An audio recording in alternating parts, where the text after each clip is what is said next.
കനത്ത മഴയിൽ തകർന്ന മൂന്നാർ ലക്ഷൻ നഗറിൽ നിന്നും MG നഗറിലേക്ക് പോകുന്ന നടപ്പുവഴിയുടെ ഭാഗം താൽക്കാലിക സംവിധാനമൊരുക്കി യാത്രായോഗ്യമാക്കി. ഗ്രാമപഞ്ചായത്തിന്റെ ഇടപെടലിലൂടെയാണ് താൽക്കാലികമായി യാത്രയ്ക്ക് മാർഗമൊരുങ്ങിയത്. ഈ ഭാഗത്ത് ബലവത്തായ സംരക്ഷണ ഭിത്തി നിർമ്മിച്ച് സുരക്ഷയും നടപ്പാതയും ഒരുക്കി നൽകണമെന്നാണ് പ്രദേശവാസികളുടെ ആവശ്യം.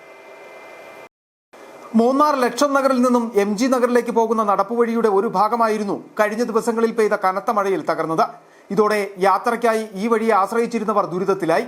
പ്രദേശത്തെ 20ലധികം കുടുംബങ്ങൾ ഇതുവഴിയായിരുന്നു സഞ്ചരിച്ചു വന്നിരുന്നത്. 2018 പ്രളയത്തിലാണ് നടപ്പുവഴിയുടെ ഈ ഭാഗം തകർന്നത്. പിന്നീട് ഇരുമ്പ് പൈപ്പ് ഉപയോഗിച്ച് നടന്നു പോകാവുന്ന രീതിയിൽ പാലത്തിന് സമാനമായ രീതിയിൽ സംവിധാനമൊരുക്കി.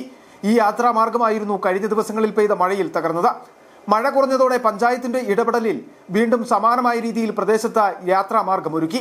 ഇവിടെ ഉള്ള ഒരു 10-30ഓളം കുടുംബങ്ങൾക്ക് നടക്കാൻ വഴിയില്ലാതെ ഞങ്ങൾ മെമ്പറെ മറ്റു നേതാക്കന്മാരെ അറിയിച്ചു. ഏതായാലും നമ്മുടെ വൈസ് പ്രസിഡന്റ് മെമ്പർ വന്ന് പാലം ഇട്ട് തന്നു. വളരെ നന്ദിയുണ്ട്.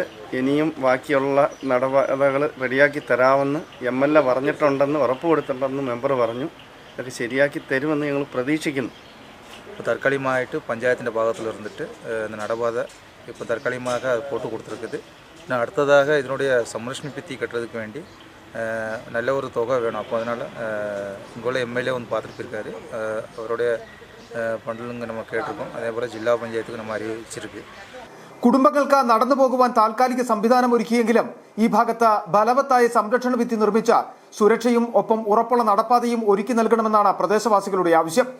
പഞ്ചായത്തിനെ കൊണ്ട് മാത്രം തകർന്ന ഭാഗത്ത് നിർമ്മാണം നടത്താൻ കഴിയില്ലെന്നും മറ്റ് സർക്കാർ സംവിധാനങ്ങളുടെ ഭാഗത്തു നിന്നും നിർമ്മാണത്തിന് കൂടുതൽ തുക അനുവദിക്കണമെന്നും ഗ്രാമപഞ്ചായത്ത് അംഗവും ആവശ്യപ്പെടുന്നു. City vision, Munnar.